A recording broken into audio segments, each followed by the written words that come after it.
Gros plan ce midi sur le pays qui semble peut-être le mieux s'en sortir. L'Autriche a réussi à enrayer la propagation du virus en prenant des mesures restrictives fortes et rapides, mais aussi en multipliant les tests. Sylvain Perrault, bonjour, vous êtes le correspondant de BFM TV dans le pays.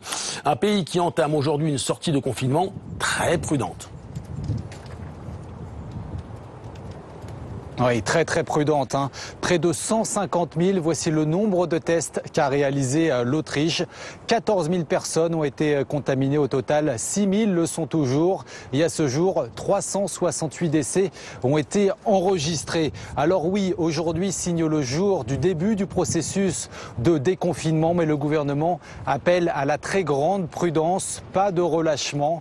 D'ailleurs, les contrôles vont se poursuivre, notamment dans les parcs publics qui viennent de réouvrir aujourd'hui, comme celui-ci dans lequel je me trouve, dans le parc du château de Schönbrunn à Vienne. Sachez par ailleurs que plusieurs communes de la région du Tyrol, frontalières avec l'Italie, sont toujours placées en quarantaine.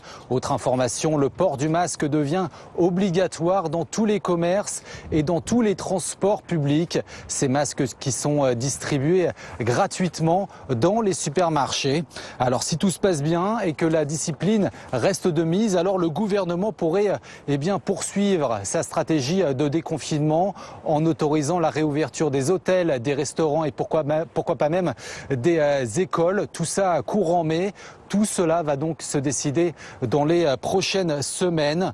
Alors vous le voyez, petit à petit, pas à pas, l'Autriche cherche à retrouver une certaine normalité. Merci beaucoup Sylvain Perrault pour ces précisions en direct de Vienne, capitale de l'Autriche. Vous restez avec nous.